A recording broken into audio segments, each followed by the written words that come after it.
When you lose someone you love and you're grieving, the last thing you expect is to suddenly become responsible for a house. Repairs, paperwork, insurance, decisions you don't feel ready to make.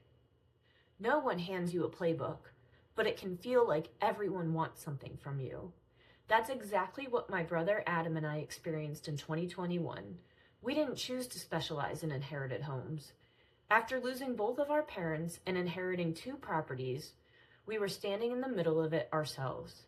And that's when we realized there has to be a better way to help families navigate this process. Here's our story and why today at Flock & Company Real Estate, we serve personal representatives and family who inherit property with patience and respect. Adam and I both live in a town called Castleberry, a suburb of Orlando, Florida. And our father lived up in Cleveland, Ohio, a suburb of Cleveland. And in March of 2021, he passed away. We knew it was coming sooner or later, and the time came.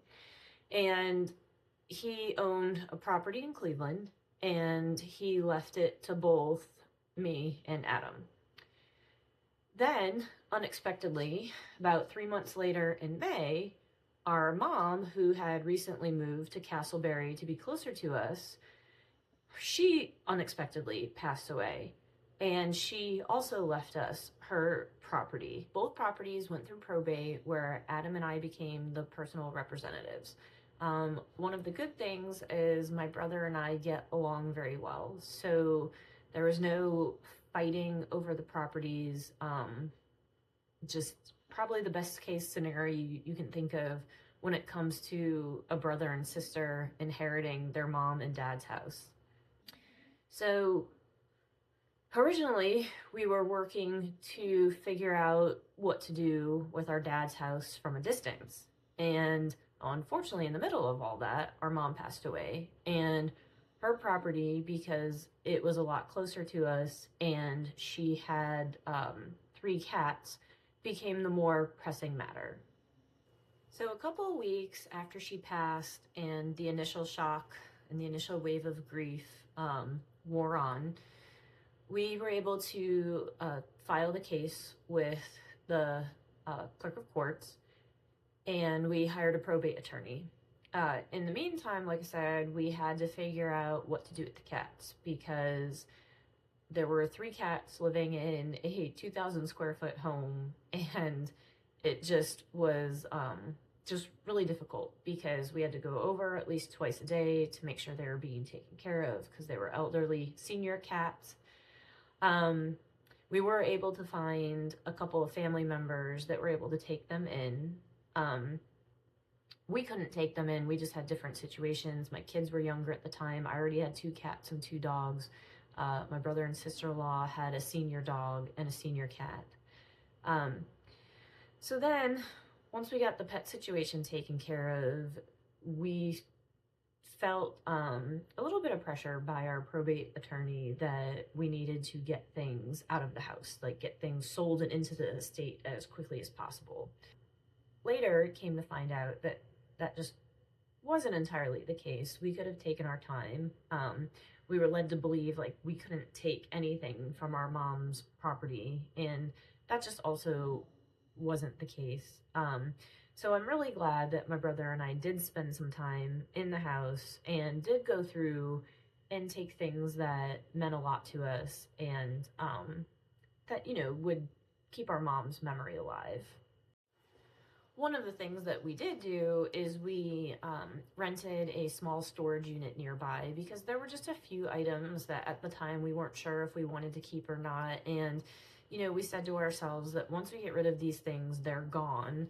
And so let's just take a little bit of time and decide and go through them at our convenience. And I'm really glad we did. I actually kind of wish we would have kept a little bit more in that manner. But things just seem to stand still but go so fast at the same time. So that's why, you know, one of my goals is when I talk to people who are going through this, I really do try to stress to them that it really is okay to take the time, or it is okay to hang on to something for just a little while until you're sure. You know, and some people don't work like that. They want everything gone and done immediately, and that's okay too. It just depends on what kind of person you are and, you know, how you handle the grief. So, you know, a couple months went by, and at the same time, we still had to take care of our dad's property in Cleveland. So we were paying, actually, luckily, both my mom's house and my dad's house's mortgages were paid off, but we were still paying insurance, property taxes, utility bills, just things that come with a property that you don't necessarily think of when you are in charge of it. So with our mom's house, once we started to get our head on our shoulders a little bit, we did decide to go the route of hiring an estate company where they held an estate sale for us. It was something that I couldn't be around. I couldn't watch strangers come into the house and go through my mom's things and buy things. And it was hard enough as it was because her house was located in the same neighborhood we lived in, and I saw a lot of people leaving the house with items that were hers, but at the same time, I'm glad they went to a good place. The benefit to the estate company is then the items that weren't sold, they sent off for donations. So, and they left the house very clean for us. So that was really good. Once the estate sale happened, my brother and I toyed with renting the property because it was paid off. It's in a nice neighborhood for families, and at the time, rental prices were coming up and booming, and we thought, okay, you know, we can work, we can, you know, turn our mom's house and make a little bit of profit off of it.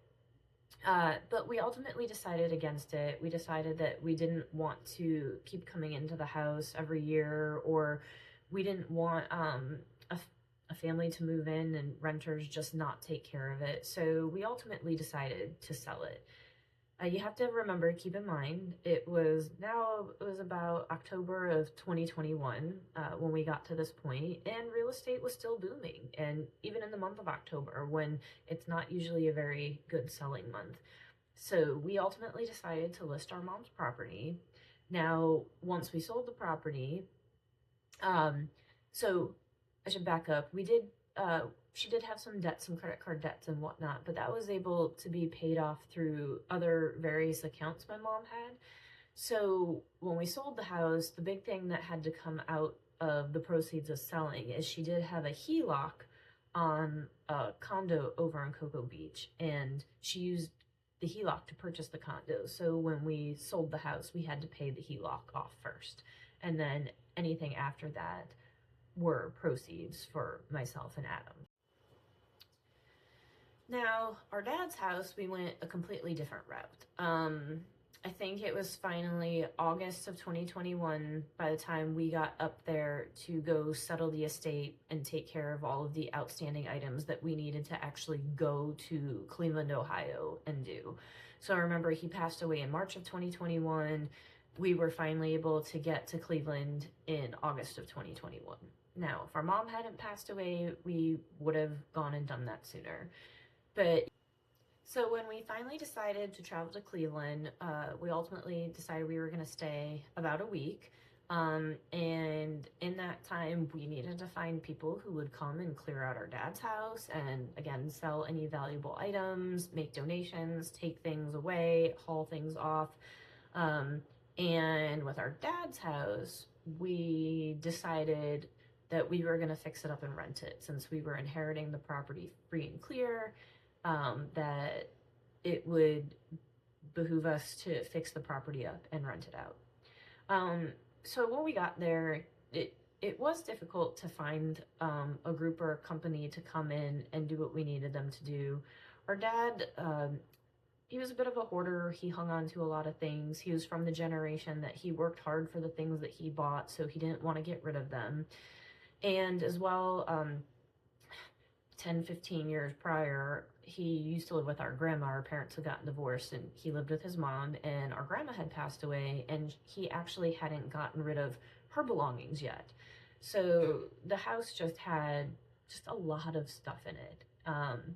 So again, my brother and I, we actually went a little bit slower this time. You know, we went through and took the things that we wanted. It was difficult though, because we had to get them down to Florida. So he and I each packed 2 bins and we had them shipped down to Florida, just tokens of things that were sentimental to us, photo albums. There was a ceramic Christmas tree I wanted, and stuff like that. So then the company we hired, they didn't come in until after we left, but their job was to sell what they could and donate the rest and then clean it up.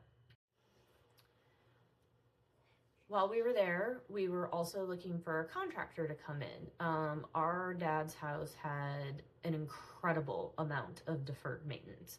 I'm talking over $120,000 from,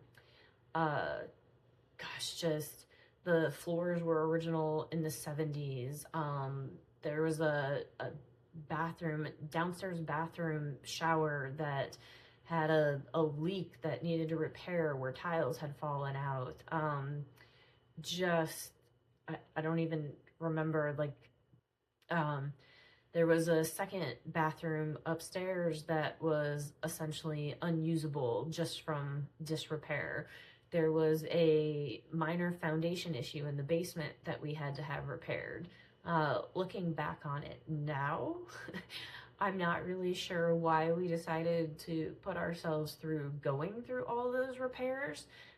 If I were to go and redo our dad's house, I would find someone that would wanted to buy it for cash as is and taken that cash offer and just been done with it. But again, we were experiencing just so much grief and so much loss all at the same time. We were having a hard time letting go of our dad's house, and I think we thought if we fixed it up and rented it, that we would get a little bit of enjoyment from that. And I don't know why we felt differently between our mom's house and our dad's house, except that our dad's house had been in our family, since before we were born, and our mom had just moved to her house in Castleberry a little over a year ago, so we just didn't, feel as much emotional tie to want to keep it. But ultimately we did have our dad's house completely renovated. We rented it out for a fairly decent price per month. But after about a year or so of that, because things kept coming up, we kept having to repair things. We found out we had to redo the roof. Part of the chimney was crumbling, so the chimney had to be repaired. It just felt like things kept coming and it just wasn't making the profit in the end. So ultimately we did sell our dad's house. We were able to recoup the initial investment that we put into it, plus make a little bit of profit on top of it. Well, the reason I tell you all this is because about a year or two later, we decided to shift gears, and we were like, there's got to be a better way for the people who go through what we went through. We just felt just very lost and weren't really sure what to do. So we decided with the real estate brokerage that we have, that if we can help people who inherit houses or the personal representatives early on in the process, we can just share our experiences and what we learned and really just treat them with respect, because there were a few times along the way where we just felt like we were pressured into doing some things with the properties, and we just didn't like that feeling. So our whole goal is to work with these homeowners with respect and care and a lot of patience, because everybody grieves differently and everybody has their own timeline.